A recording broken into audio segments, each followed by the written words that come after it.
caldo.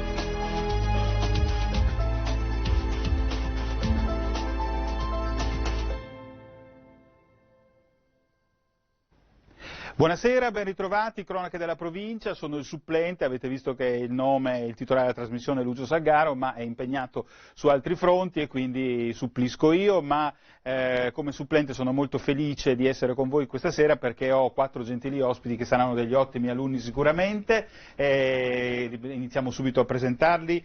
Qui c'è Filippo Gavazzoni che è vicepresidente della Comunità del Garda e anche assessore al turismo di Peschiera. Buonasera Gavazzoni. Buonasera. Buonasera Massimo Lorenzi che è presidente del consorzio Mincio. Buonasera, ben ritrovato. E poi da questa parte invece abbiamo Ivan De Beni che è presidente di Federalberghi Garda Veneto. Buonasera De Beni, buonasera a Stefano Nicotra che è il sindaco di Torri del Benacco. Buonasera. Buonasera. Naturalmente parliamo di Lago di Garda, visto gli ospiti che ci sono.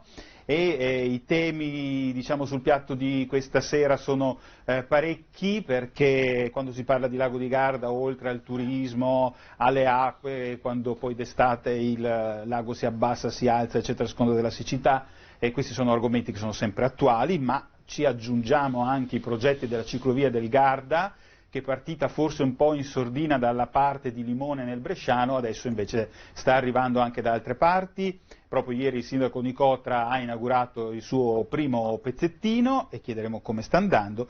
E poi c'è il grande tema del collettore fognario. Credo che ormai tutti sappiate che si colletta, cioè i reflui fognari vengono portati tutti a un unico depuratore che è a Peschiera, anche quelli che sono dall'altra parte del lago, con una condotta sublacquale che dall'altezza circa di Salò arriva a Torri del Benacco e poi dalla sponda veronese, in alcuni tratti ancora in acqua, arriva a Peschiera. Questo è un grosso problema sia per l'età del collettore, sia per il fatto che se per caso succede qualche guaio a questa condotta, ci sarebbe un vero e proprio disastro ambientale con tutto annesso e connesso. I progetti ci sono, la sponda veronese sta andando avanti anche se i fondi sono limitati rispetto alla spesa generale, mentre dall'altra parte nel Bresciano c'è addirittura un commissario perché non riescono a mettersi d'accordo sui tratti, sui 2 collettamenti che ci dovrebbero essere e ci sono le polemiche del caso.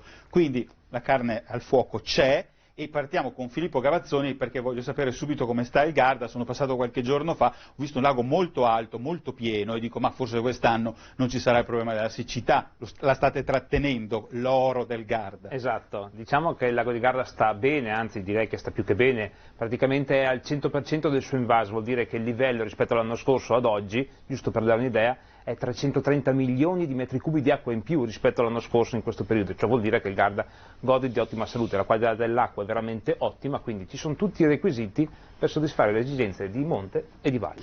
Allora, gode di ottima salute perché avete fatto una politica di trattenimento o solo perché vi ha aiutato la pioggia? Beh, chiaramente c'è sempre un aiuto esterno, cioè quello meteorologico, certo. Su questo non c'è dubbio, però devo dire che negli anni, soprattutto con l'Agenzia Interregionale del Fiume Po AIPO e con i consorzi irrigui del Mincio, che sono qui rappresentati dal Presidente Lorenzi, abbiamo fatto un ottimo lavoro di concertazione e condivisione delle derivazioni, delle trattenute dell'acqua quando necessario e di conseguenza questo ci ha portato a risparmiare, a affrontare la crisi dello scorso anno che è stata molto difficile, però ci ha concesso di arrivare oggi alla situazione che ho detto poco fa, cioè con volumi pari al 100% dell'invaso. Crisi dello scorso anno che era difficile ma è meno difficile certo, di quella del 22. Ma certo, è stata una crisi che non è stata poi così grave, si è dipinta tale, ma in realtà è stato peggio nel 2007 o nel 2003 per esempio. Se andiamo indietro, dice. Diciamo che poi di fatto il lago di Garda non è mai stato in crisi, e questo è il concetto fondamentale, era in crisi la quota idrica che serviva all'agricoltura, ma non certo quella del lago di Garda che godeva e gode ancora di ottima salute. Allora, un lago di Garda molto alto, in questo momento Nicotra le spiagge non servono, ma se fosse così tenuto come bacino diciamo per trattenere l'oro del Garda che poi è l'acqua, voi a Torri, non so, l'asciugamano lo mettiamo sull'asfalto? Allora diciamo, benvenga quest'anno il livello, perché siamo sereni e tranquilli per tutta la stagione. Di certo qualche problema sulle spiagge ci sono, ma fa parte della logica di ogni anno. Cominci a fare le manutenzioni, invece di essere ordinarie le fai un po' straordinarie, ma ripeto, ben venga tanta acqua e tenerla in questa maniera. Ma voi che cosa, con il lago alto cosa fate? Cioè fate le manutenzioni, che cosa significa? Aggiungete ghiaia, sistemate Ma andiamo a i pontili? allora, io ricordo un anno una catastrofe con i pontili che volavano perché il lago, oltre ad essere pieno, aveva subito una bufera pazzesca, no? Non è tanto il livello, il problema è che col lago non si scherza, e quando si arrabbia, è come è successo nel 2019, se non mi sbaglio Filippo, giusto? Si è proprio arrabbiato, e diciamo che ha fatto i suoi danni. Dopo, se uno tiene bene i pontili in manutenzione ordinaria, i problemi non ci sono. Se li lascia sempre lì fin quando, dopo, quando, ripeto, si arrabbia il lago, e a quel punto vengono fuori i danni. Le spiagge è natura, le onde portano via la ghiaia, lì fai un carico di ghiaia e metti a posto i cosiddetti punzoni, che sono quelli che salvano le spiagge secondo le onde, ma penso che sia routine quotidiana di ogni anno. Ripeto, quest'anno sarà un po' straordinaria la questione, non sarà ordinaria. Perché lei dice ben venga a tenere il lago alto, però insomma io comunque nel mio bilancio comunale devo prevedere di rimpinguare un po' le spiagge. Ma vista la situazione dell'anno scorso, che ripeto, e seguo sempre il buon detto di Filippo, il problema non ce l'avevamo noi come comuni, come lago, ma era più per un problema idrico, sì, per l'agricoltura, preferisco oggi che ieri. L'agricoltura, abbiamo Massimo Lorenzi che è presidente del consorzio Mincio, quindi Mantova, ma poco fa prima della nonna mi ha detto attenzione che noi diamo acqua anche a alcuni pezzi di comuni veronesi, quindi non confinatici al solo mantovano. E ogni anno, no, si dice sempre ma il lago è meglio tenerlo a un certo livello perché ci sono i battelli, l'anno scorso o l'altro anno addirittura le frecce, gli aliscafi si erano fermati perché sennò pescavano, toccavano e quindi c'erano i battelli quelli tradizionali che avevano meno fondo, oppure diamo l'acqua per l'agricoltura mantovana. Ovviamente la via di mezzo è l'ideale, ma c'è sempre, no, chi dice addirittura si disse un anno, penso nel 22, diamo l'acqua del Garda per il Po, che da qui che al Garda usciva e arrivava al Po, penso che al Po arrivasse poco niente dell'acqua del Garda, giusto?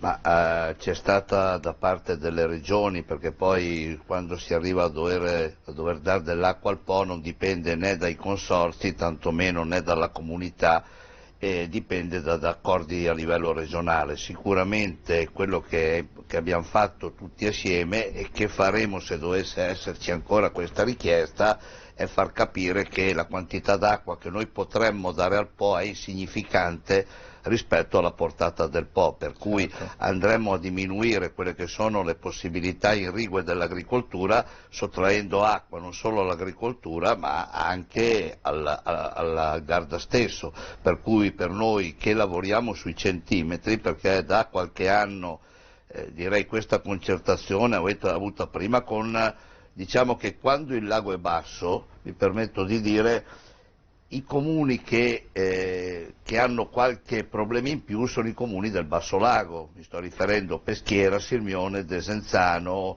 perché quando il lago è basso qualche problema l'hanno soprattutto quei comuni della parte inferiore.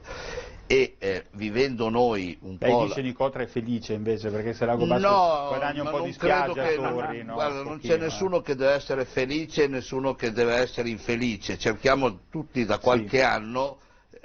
Però obiettivamente a voi l'acqua del Garda serve soprattutto per irrigare quelle campagne che servono, quelle foraggere, no? per gli allevamenti. Prodotti d'eccellenza, abbiamo da una parte diciamo il Destra Mincio, siamo molto portati per l'ortofrutta, tanto per dire siamo i primi produttori a Mantova di meloni in Italia e anche degli altri tipi. Sul Sinistra Mincio abbiamo delle risaie ovviamente importanti, abbiamo tutti gli allevamenti, per cui la cultura... Cioè l'acqua vi serve soprattutto però, al di là, cioè, serve per tutto naturalmente, ma certo, soprattutto per i foraggi, per gli allevamenti. Certo, no? Questa è la parte. Sì. Cioè voi non potreste fare senza l'acqua del Garda. Vabbè, ma nessuno può fare senza l'acqua. Il territorio italiano è irrigato l'11% e produce l'80%. Tra l'altro voi utilizzate un metodo a caduta anche per le risaie, nel senso che è la stessa acqua che arriva fin giù, no? Ma credo che ci siamo impegnati molto ultimamente, cioè chiaramente fino all'anno 2000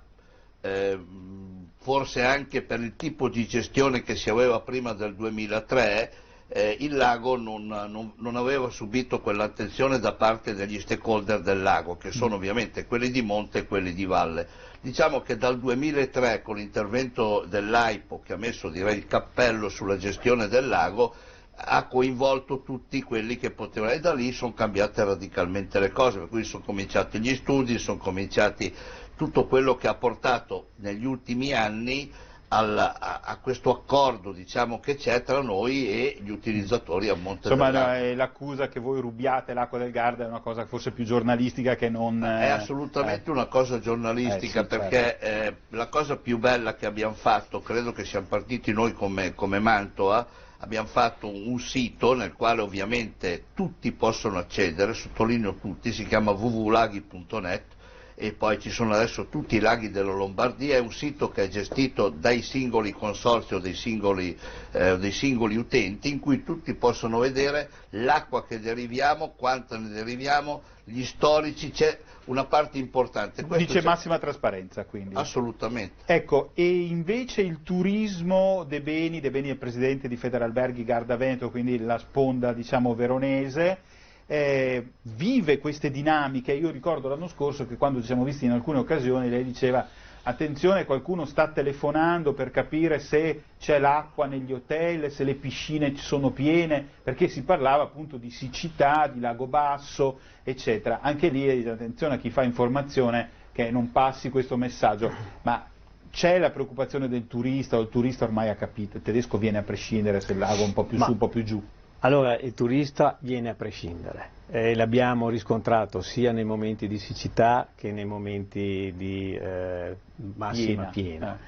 Quello che contestiamo noi, come hai ricordato bene, è la giusta informazione, perché quando c'è stato l'anno scorso il momento della siccità, se vi ricordate, c'è stata quella immagine che è stata sparata a livello mondiale, dove l'isola dei conigli si poteva raggiungere a piedi, sopra, e poi c'era la barca sollevata dal lago. Quella è un'immagine terrificante che ha portato a del vero e proprio terrorismo mediatico, tant'è che alcuni nostri turisti telefonavano per sapere: ma posso venire, non posso venire? Addirittura c'erano turisti che ci chiedevano se potevano avere l'acqua corrente in bagno nella propria camera. Stessa cosa quando c'è stata l'alluvione nell'Emilia. È passato il messaggio che tutto il nord Italia era in emergenza alluvionata. Quindi anche lì stesso discorso, telefonate perché pensavano di trovare il lago che sbordava. Quindi poi dopo cosa succedeva? Che comunque venivano giù. La cosa carina era che i turisti che venivano chiamavano a casa per dirgli: guarda che qua la situazione è assolutamente sotto controllo, non c'è assolutamente nessun problema, e quindi... Senta, avete ricevuto 18 milioni di telefonate, perché stiamo parlando di numeri ingenti, 17-18 milioni di turisti solo sulla sponda veronese, veneta, più la metà circa Lombardia e Trentino, quindi quasi 24-25 milioni di turisti. Sì. Giusto. Allora, questi sono numeri 18 milioni straordinari. È un numero straordinario, è un record che abbiamo raggiunto, sono uscite le statistiche regionali da qualche giorno, e siamo partiti da 14 milioni che era nel 2019 a 18 milioni nel 2022. Quindi un numero importante. Mi dice in un minuto perché è così affascinante il lago di Garda, soprattutto per i turisti stranieri? Allora, il lago di Garda ha un fascino che è storico, tant'è che la Baviera, i bavaresi, lo chiamano tuttora il mare della Baviera, perché per loro è un mare il lago di Garda, quindi è facilmente raggiungibile, perché in 4-6 ore di macchina possono venire da noi. C'è una situazione di combinazione di quello che è il lago con l'entroterra, la collina, i prodotti, l'enogastronomia, la simpatia di chi vive sul lago, in quello che è l'accoglienza. Sul lago puoi fare di tutto, ci puoi passare dei momenti per quello che possono essere la cultura o gli aspetti storici. C'è anche il baldo che ci guarda. Ma è quello dove volevo arrivare, è tutta l'attività sportiva che si può effettuare sia a livello acquatico ma anche di trekking, di elettroterra. Insomma, potremmo stare per ore a parlare di questo, però ci dobbiamo interrompere per la pubblicità e poi ripartiremo dal sindaco di Torri del Benaco perché proprio ieri ha inaugurato il suo primo tratto di ciclabile, e poi sentiremo anche la Presidente della Comunità del Garda, Maria Stella Gelmini, che è intervenuta a Roma in Senato perché c'è stata una commissione apposita che ha messo sul piatto i finanziamenti. C'è stata un po' di polemichetta, nel senso anche Filippo che è vicepresidente, che i fondi, non ci sono fondi per tutti, quindi si sta spendendo troppo per la ciclovia, non si sta spendendo per il collettore, ne parliamo tra pochissimo.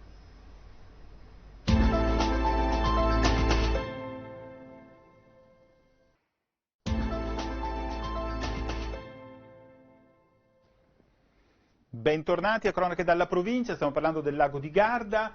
Nella prima parte abbiamo messo un po' sul piatto i vari problemi che il lago vive, però abbiamo capito anche che gli amministratori o comunque gli enti stanno gestendo bene la risorsa idrica, i comuni piuttosto che gli albergatori si stanno dando da fare, e tra le tante iniziative parliamo di ciclovia, adesso la ciclovia del Garda. Dunque, ciclovia che è cominciata a Sirmione, a Limone, molto caratteristica, molto bella perché è elevata e sta attirando veramente centinaia di migliaia di turisti, e poi adesso ci sono un po' di lavori tra il salto che c'è lì e Riva del Garda, ma c'è qualcosa, una progettazione anche a Malcesine e Torri che ieri ha messo la prima pietra. Sindaco? Allora io direi finalmente, e guardo verso la mia comunità, finalmente abbiamo cominciato a portare in campo le opere strategiche per il nostro territorio, e la prima è la ciclovia.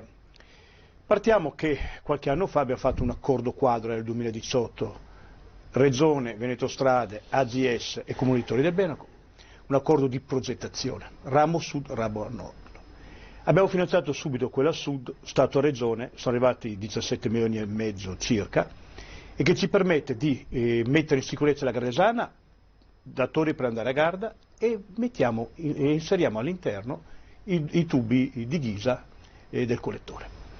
Lo dico finalmente perché... Poi torniamo su questa questione che la spieghiamo meglio, che forse a casa non sono così avvezzi. La cosa importante è che cominciamo a mettere una pietra importante per quelle che sono le strategie economiche del mio territorio, perché con lo studio del secondo piano degli interventi che ha avuto l'approvazione nel 2021, abbiamo la ciclovia, quindi quella a sud è partita ieri, a nord fine anno c'è il quadro economico, l'esecutivo, e già c'è un finanziamento sopra di 6 milioni di euro. Di quanti chilometri stiamo parlando per capirci quella che è partita ieri? Allora effettivi sono 2 km e 800 metri. Su quanto è il suo comune? Quanto sarebbe la pista nel suo comune? La pista che viene a coprire il mio comune siamo quasi a 9 km e 400 metri. Quindi partono questi primi 2 km, poi a nord invece partiranno a nord, che ci colleghiamo con già l'arrivo da Castelletto, a fine anno dovremmo avere il quadro economico e quindi bandire la gara. Senta, allora c'è una questione molto importante perché si sta anche procedendo con i lavori del collettore del Garda. Abbiamo detto nella prima parte, abbiamo spiegato, no? I reflui del Garda sono collettati nel depuratore di Peschiera. Il progetto è che la parte veronese si faccia la sua tratta con la sua depurazione, anche prendendo Sirmione e Desenzano, sì, mi sembra, e la sponda bresciana si faccia la propria, addirittura sdoppiata, sì, no? Lì c'è una polemica, e vediamo qui le immagini giustamente che la regia manda in onda, dell'inaugurazione 2 anni fa del primo tratto che era nella zona tra la Zisa e Castelnuovo del Garda. Il collettore intanto va avanti, anche se servirebbero 140-139 milioni di euro, ma sul piatto al momento ce ne sono 44 erotti, quindi le tratte che si stanno facendo adesso del collettore sono quelle lì alla Zisa e Castelnuovo, c'è un pezzo a Malcesine e ci sarà un bando per fare un pezzo anche a Peschiera, quello che arriverà al collettore, cioè al depuratore. Quindi stiamo parlando veramente di piccole gocce che stanno andando avanti, ma rispetto al progetto totale, addirittura AGS, che gentilmente ci ha mandato un comunicato riassuntivo di questi lavori, dice che con questo quadro, cioè con anche il tratto che si farà a Peschiera, eccetera, i 44 milioni di euro che ci sono finiti. Sì. Finiti. Quindi il sindaco di Torri ha detto: ma perché io devo fare la ciclabile nuova e poi tra un po' me la spaccano perché deve passare il collettore, quindi di mio ci faccio già i tubi, giusto? Infatti in accordo con il tavolo Veneto Strade, ripeto Regione, AGS e Comune, abbiamo deciso che parte l'opera e vanno giù anche i tubi in ghisa. Se a quel punto AGS non riesce a terminare il costo per il tratto, ci pensa il Comune di Torre del Beneco. Beh, ma questo non è così scontato, perché credo che a Brenzone, Castelletto, da dove arriva la ciclabile, dove lei dice dalla parte nord, il sindaco alle nostre telecamere qualche tempo fa ci disse bisognerà spaccare qualche pezzo di ciclabile che lui ha fatto, perché in quel tratto lì c'è già un buon pezzo di ciclabile fatta. Quindi pensare che un comune spende dei soldi per fare il suo pezzo di ciclabile fatta bene e poi arriva il collettore e siccome non vogliamo più i tubi sotto acqua ma a ridosso della sponda si rovinino i lavori, lei dice io non sapendo né leggere né scrivere ho fatto mettere le tubazioni. Nel rispetto del mio collega di Brenzone, e non so quali sono state le problematiche e i progetti per cui hanno portato a quelle decisioni, quello che è stato la decisione sul mio territorio, condiviso con un tavolo di lavoro, abbiamo deciso che come parte la ciclovia ci va dentro anche il collettore. Ma voi come la vivete la questione del collettore? Cioè voi siete quelli che ricevono il famoso tubo sulla quale? Allora, no? io devo fare... Cioè lei si è mai posto per dire non voglio neanche pensarci, una mattina mi sveglio il tubo sia rotto, no? E quello purtroppo ogni giorno, però allora, bisogna fare i complimenti a quello che fu Alberto Tomé, perché è una persona che è mancata, ma è partito lui e io lo considero il grande Angelo Cresco, perché sulla sponda veronese, la sponda veneta, abbiamo avuto l'esecutivo e quindi abbiamo cominciato a finanziare, certo. Perché in ritardo sono i lombardi. I bresciani devono ancora decidere. E quindi a noi ci manca adesso la copertura economica sulla sponda veronese. Intanto dico alla regia che prepari il filmato con Maria Stella Gelmini, che tra un po' lo chiamiamo perché è intervenuta in Senato a Roma proprio su queste cose, che dice sul piatto c'è la ciclovia, c'è il collettore, ma vediamo cosa fare. Come comunità del Garda? Io volevo soltanto anche coinvolgere il Presidente De Beni in un discorso che qua serve un po' di regia, servono un po' di priorità, bisogna mettere delle priorità ad un certo punto, perché adesso secondo me la priorità è assolutamente il sistema di collettamento, perché ci sono due movimenti epocali che hanno caratterizzato il lago di Garda. Il primo negli anni '80, quando fu costruito il sistema attuale di depurazione, che ha portato il lago oggi ad avere qualità dell'acqua come nell'800, quindi è migliorata in maniera enorme. Proprio grazie al collettore. L'altro momento epocale è questo, cioè la costruzione del nuovo sistema, perché questo è troppo vecchio e rischia di cedere in determinati punti, e quindi è una priorità tale che non può essere messa, diciamo, al pit stop o diciamo nel box in attesa di finanziamento. Io credo che qua, anche il discorso di politica sovracomunale e regionale, ci dovrebbero essere delle priorità e dei finanziamenti molto più veloci, è troppo importante, è fondamentale, anche perché il turismo, l'ambiente, ma il turismo serve una catastrofe. No, io non voglio, lei come dice non ci pensa nemmeno. Non voglio neanche pensarci minimamente che possa accadere qualcosa al collettore, quindi io sono d'accordo sicuramente con Gavazzoni ma anche col sindaco Nicotra che il collettore è ora di chiudere questa opera, è ora di metterla a posto, perché perché se lei da albergatore dovesse scegliere tra la ciclovia che attira il turismo e il collettore non avrebbe dubbi. No, allora io da albergatore scelgo tutte e due.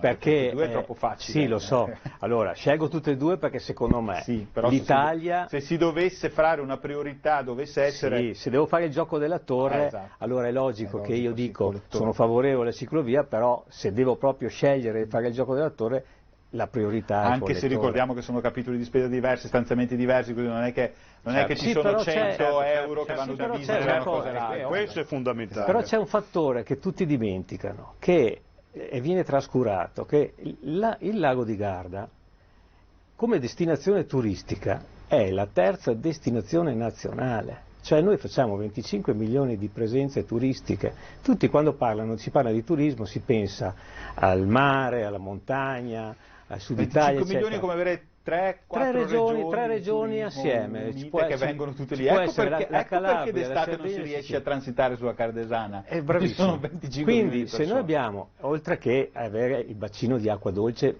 che è importantissimo per l'agricoltura e per tutto quello che c'è, il lago di Garda ha un'importanza a livello turistico nazionale, non è una località direi così sovranazionale.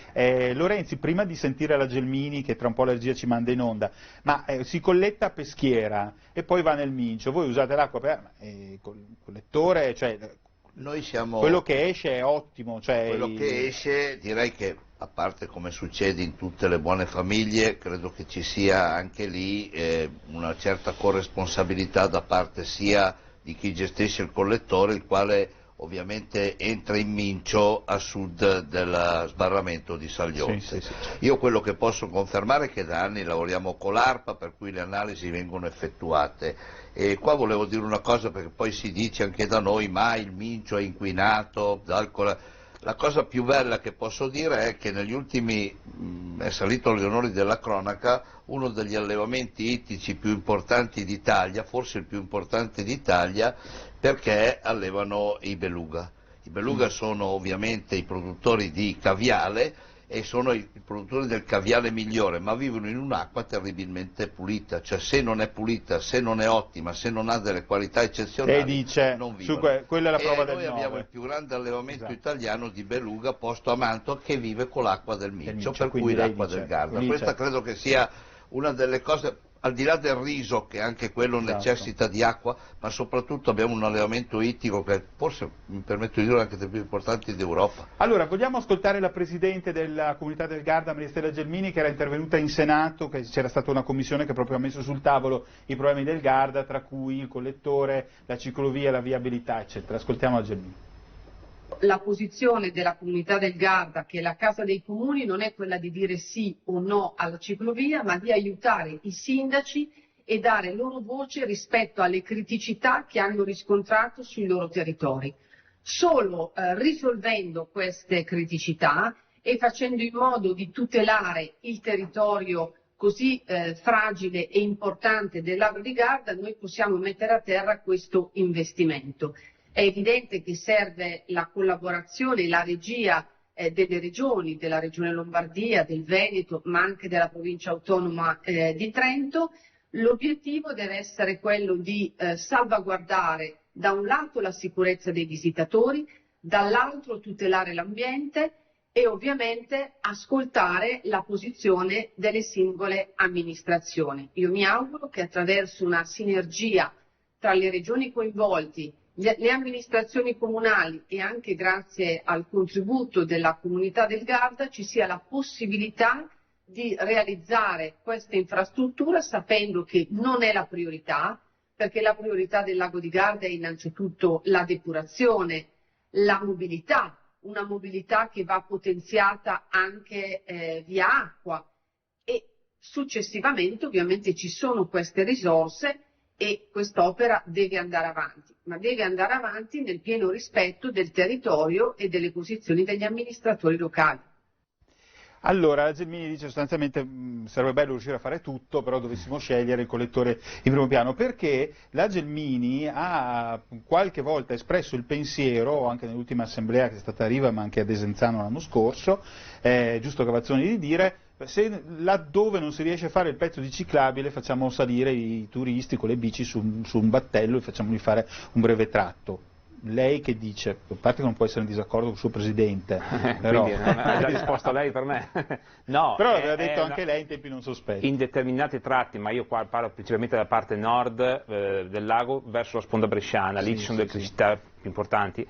Ecco, che già tra Limone e Riva c'è un salto in cui... Anch'io avevo proposto, ma perché erano gli stessi sindaci del territorio che mi avevano chiesto proprio di prendere parte, quindi di metterci anche la faccia su questo discorso, un sistema un po' differente, ecco, che prevedesse la possibilità di usare dei battelli. Di Cotra non è per niente d'accordo. Ma io parlo, giusto per evitare qualsiasi tipo di discussione, questo parlo di determinate falesie che sono nella parte bresciana, che sono quelle che sono franate, per esempio il mese scorso è venuto giù un costone di montagna, ecco, quindi parlo di quello. Ecco, anche, a parte che anche la zona che è Trattoria Malcesine ogni tanto c'ha degli smottamenti, diciamo, tra Malcesine e Riva, anzi forse, giusto? Quindi un po' più sul Trentino. Esatto, sì. Però lei non è d'accordo con questo tratto di togliere pezzi di ciclabile per fare... Ma ancora prima mi dispiace per Filippo, ma sono contrario proprio a quello che ha detto il Presidente, perché è proprio perché diamo bocca ai sindaci dalla parte lombarda, che si vede che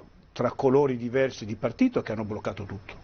Proprio per questa cosa hanno dovuto inventarsi il ministero, il prefetto, il commissario. Parliamo della depurazione. Parliamo della depurazione. Ah, sì, ok. sì. No, hanno dovuto parlare della depurazione. Sì, per rispondere okay. così. Se invece dovessimo parlare di ciclabile, lei è d'accordo con Ma non è d'accordo. La Gardesana è quella che è dai tempi della guerra. Gli anni 30. Quindi quella ce la dobbiamo tenere. E quindi dobbiamo creare a fianco un qualcosa che mette in sicurezza i pedoni. Certo. Le biciclette normali, lasciamo stare i ciclisti che entriamo in un altro capitolo che è meglio non entrarci, perché quelli hanno la loro testa e vanno avanti per la loro strada.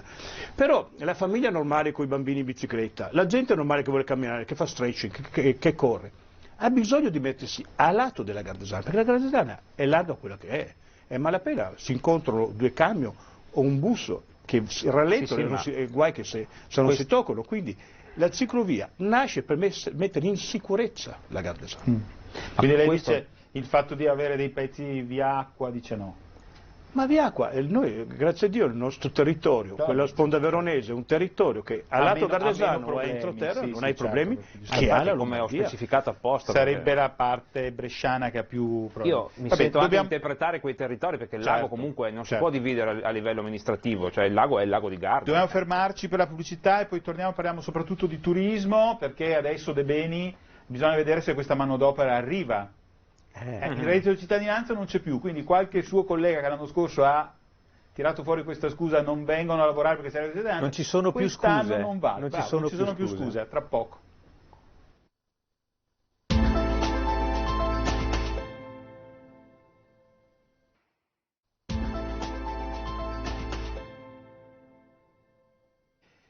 Di nuovo insieme, cronache della provincia, stiamo parlando del lago di Garda, discussione, non dico accesa, ma abbastanza ritmata a seguito delle dichiarazioni del Presidente Gelmini, perché il sindaco Nicotra diceva sì, attenzione, non diamo troppo ascolto ai sindaci perché poi sul collettore ci si incanta, mentre sulla ciclabile la sponda veronese obiettivamente non ha questi grossi problemi, è più un problema della parte bresciana, della parte nord, dove ci sono le falesi, eccetera, quindi lì forse alcuni tratti ciclabili dovranno cedere il passo magari a un battello o qualcosa che magari porta le biciclette. Ma torniamo a parlare di turismo, perché adesso che si apre la stagione, tra l'altro quest'anno De Beni la stagione si apre prestissimo, perché la Pasqua cade, come si dice, cade bassa?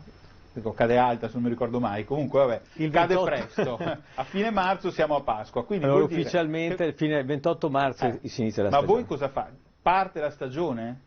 Sì, allora ufficialmente la stagione parte il 28, quando dico ufficialmente vuol dire che la maggior parte dei miei colleghi apre la propria struttura con i primi arrivi del 28, alcuni hanno comunicato che apriranno il 23 perché hanno già ricevuto alcune prenotazioni, altri invece dopo a correre successivamente, quindi, però diciamo perché che siete un mese prima rispetto all'anno scorso. 2 settimane, perché la Pasqua era metà aprile l'anno scorso. Sì. E quindi diciamo che stiamo attualmente preparando le nostre strutture per quella che sarà l'imminente apertura. Sì, però qui c'è un problema di personale, adesso non so se ci sono delle strutture che hanno il proprio personale assunto da anni e che può contare con un personale preparato, eccetera, però ci sono gli stagionali. Certo. Ecco, il problema degli stagionali era che pre-Covid sembrava che non ci fosse nessun problema di stagionali, poi c'è stato il Covid, c'è stato il problema degli stagionali, un po' per le note vicende legate alla pandemia, apriva, chiudeva, eccetera, eccetera. Poi le cose fortunatamente sono andate meglio, però già l'anno scorso c'era delle lamentazioni da parte di alcuni suoi colleghi, dico suoi colleghi esercenti in generale, non proprio solo albergatori, che dicevano ma non si trova più personale, una volta c'era il ragazzino dal sud che veniva a fare la stagione al nord, noi gli diamo anche vitto e alloggio, adesso non vengono più perché c'è il reddito cittadinanza. Era un discorso più o meno valido che però adesso non vale più, non c'è più reddito cittadinanza. Quindi secondo lei questo problema come si risolve? Ma allora, quello del reddito di cittadinanza era un discorso che non valeva neanche prima, perché io sono stato sempre uno dei sostenitori che dicevo che il reddito di cittadinanza è uno dei motivi per il quale il mercato del lavoro è cambiato, ma non è quello fondamentale. Diciamo che con l'esperienza Covid c'è stato un cambio epocale in tutto quello che è la mentalità e in tutto quello che è l'argomento del mercato del lavoro. E sotto certi punti di vista, quasi dico, un cambiamento epocale ma anche giusto, perché mentre prima posso tranquillamente dire, e io parlo a nome di tutta la filiera, non solo degli albergatori, ma tutto quello che è il mondo turistico, diciamo che all'interno c'era anche chi ne approfittava, bisogna ammetterlo e dirlo, e quindi diciamo che la retribuzione non era sempre quella giusta, il trattamento del collaboratore all'interno del luogo di lavoro non era sempre cioè lei conviene che se si paga la persona il giusto si ritorna anche a riavere ma è logico. I viaggi, diciamo, dal sud Italia, di chi cerca lavoro. Certo. Siamo arrivati finalmente, posso dirlo tranquillamente, finalmente siamo arrivati a un cambio di marcia in cui chi lavora viene giustamente retribuito per quello che fa. Gli viene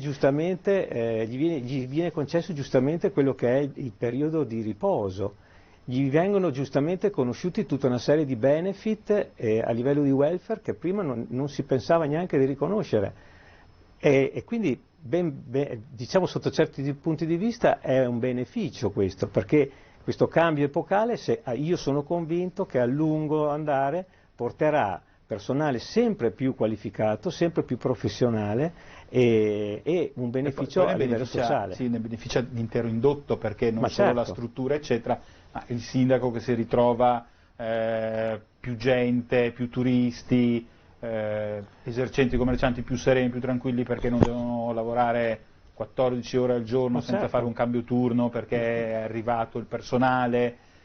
Guardate che questi sono schemi che comunque in altre località turistiche a livello internazionale venivano già usate. Sì. Poi noi, come a volte accade, abbiamo all'interno del cesto delle mele c'è sempre quella marcia che rovina tutto. Senta, Nicotra, ma turismo adesso con la pista ciclabile, lei per quest'estate a che punto sarà la pista? Nel cronoprogramma intorno a fine di giugno siamo a oltre il 20% di opera. Quindi ci sarà un pezzettino che si potrà fare?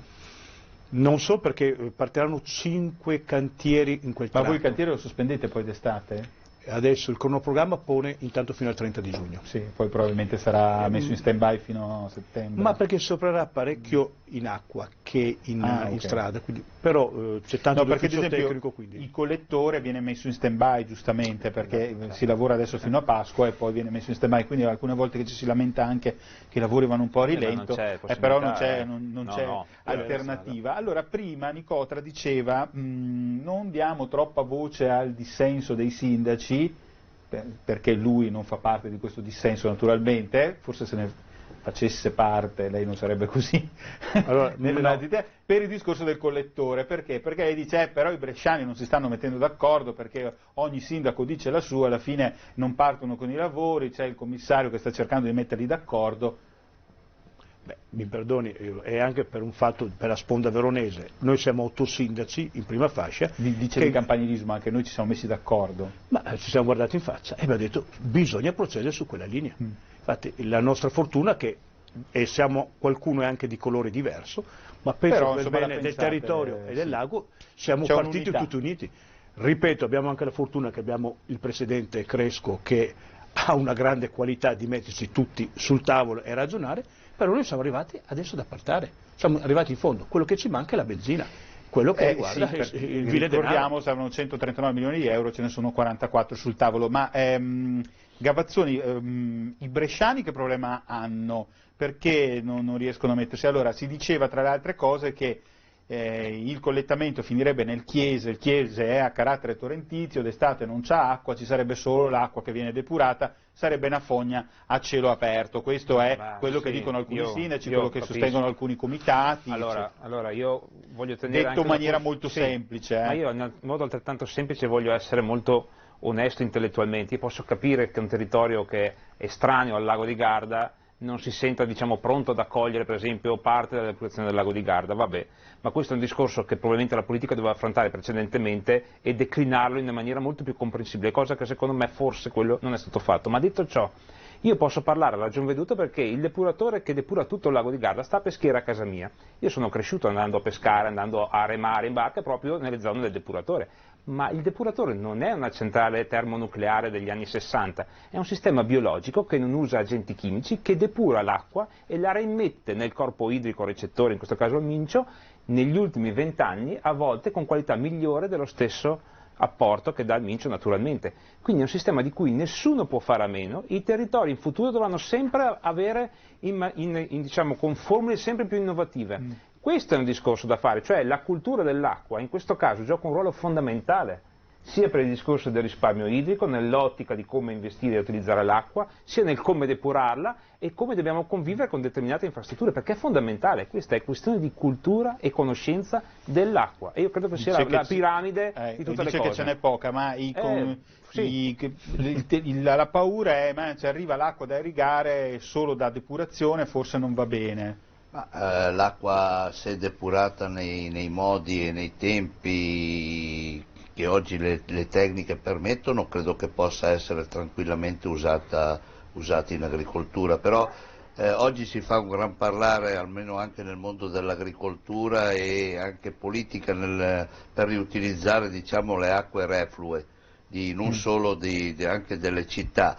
Quello che ci lascia a noi un po' perplessi è la quantità, perché se pensiamo che il depuratore di Peschiera scarica 300, in massima 600 litri al secondo, 600 litri quando noi che arriviamo dalla diga, quando irrighiamo 60 metri cubi al secondo, cioè la quantità d'acqua reflua di tutto il lago di Garda è veramente molto molto Quindi poca. lei dice se dopo viene divisa per 3 sarà ancora meno?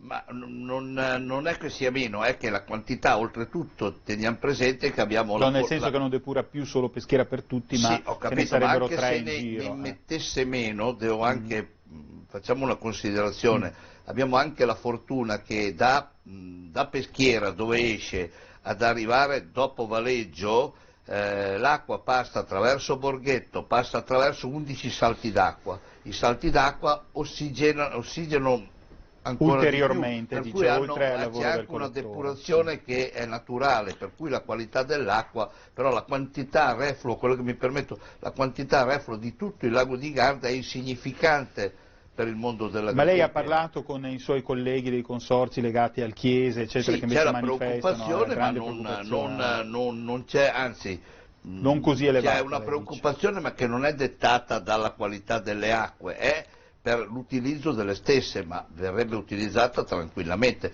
Nel periodo estivo sicuramente non ci sono problemi, giustamente c'è che il Chiese è un torrente, però noi nel periodo estivo riusciamo ad irrigare, riusciremo anche a immetterla nei nostri canali, perché credo che una diluizione faccia sempre bene, perché gli incidenti, i momenti di difficoltà esistono sempre, ma penso che adesso il problema è quando piove che traboccano, no? Sì, questo discorso di sfioramento verrebbe risolto. Certo, anche perché il nuovo sistema di depurazione ha una grigliatura nello sfioramento che, diciamo, diminuisce quelli che sono gli apporti da sfioro, ma poi volevo anche rinforzare quello che ha detto il Presidente poco fa, parliamo di 600 litri al secondo, che è l'uscita di tutta la depurazione attuale del lago di Garda, con 50 millilitri al secondo, che sono quelli che il lago sta derivando adesso, quindi sono proporzioni veramente, diciamo, non dico trascurabili, ma quando ogni volta d'inverno si dice servirebbero dei bacini di laminazione per contenere le esondazioni, piuttosto per trattenere acqua, eccetera, ma si sta lavorando o noi solo giochiamo sui livelli della diga? Noi abbiamo un grosso problema sui bacini. Noi innanzitutto abbiamo il più grande bacino di laminazione d'Italia, che è il lago di Garda. Mi ha rubato la parola di bocca. Scusate, lavoriamo su quello, aumentiamo magari, se riuscissimo a aumentare di qualche centimetro anche in questo periodo, per avere fra 20 giorni un mese lei Cotra aumenti il capitolo di spesa a rifacimento spiagge, perché più loro alzano più lei la spiaggia gli se magna. No, però voglio dire, qualche centimetro per noi è fondamentale. Poi teniamo presente la natura geologica dei terreni, noi lavoriamo sui terreni ghiaiosi. Cioè, quindi non terrebbero niente. I bacini di laminazione ha dei costi elevatissimi, ma la quantità che andremo a immagazzinare è insignificante, perché oggi noi quando utilizziamo 4 milioni di metri cubi al giorno, Cioè, dove li immagazziniamo? Certo, la catena però dice si fa appello al Trentino perché trattengano acqua, poi c'è il Garda che trattiene acqua, e poi serve il Mincio per l'agricoltura, e poi si mette anche l'AIPO a dire serve acqua per il Po, e tutto è dal lago di Garda, sì, vero? Però ed è bene già i tedeschi in costume da bagno che non si trovano più l'acqua poi se c'è la siccità. Posso dire? Sì, prego, un minuto veramente. Sì, 30 secondi. Stiamo anche lavorando in maniera importantissima sia con l'Università di Milano sia con l'Università di Bologna per il risparmio idrico, e credo che abbiamo dato dimostrazioni importanti su quanto abbiamo risparmiato nei momenti non solo di crisi ma anche negli altri momenti. Cioè, è cambiato il mondo negli ultimi 10 anni, rendiamoci conto, cioè, sia per quelli che vivono sul lago ma per il mondo dell'agricoltura. Certo, quest'anno insomma le cose dovrebbero andare un po' meglio. Presupposti ci sono. Senta, ma a proposito di cose che non fanno bene al lago, ma nei prossimi giorni ci sarà l'ennesima prova se la galleria funziona o meno. Tutte le volte che si apre... Sì, c'è sempre polemica, già ne ho lette, ma do questi concetti che sono importantissimi. La manutenzione ordinaria che verrà fatta a inizio marzo è fondamentale, perché se si aprono le paratie in caso di emergenza, per il lago è importante che si chiudano correttamente, altrimenti sarebbe un disastro. Certo. Quindi la manutenzione è fondamentale, e sono apporti veramente minimi, quindi bisogna assolutamente parlare di quelle cose che non l'avevo considerata questa cosa, che rimangono aperte, certo. È importante anche saperle, perché se non si chiude... Perché io credo che il turista che nelle zone di Mori che vede questa ondata melmosa che scende dall'Adige per fortuna succede poco. Allora anche qui torna il discorso dell'informazione, perché anche qui se dipende se noi andiamo con le telecamere, perché noi italiani siamo sempre bravi a farci male da soli, no? E quindi anche qui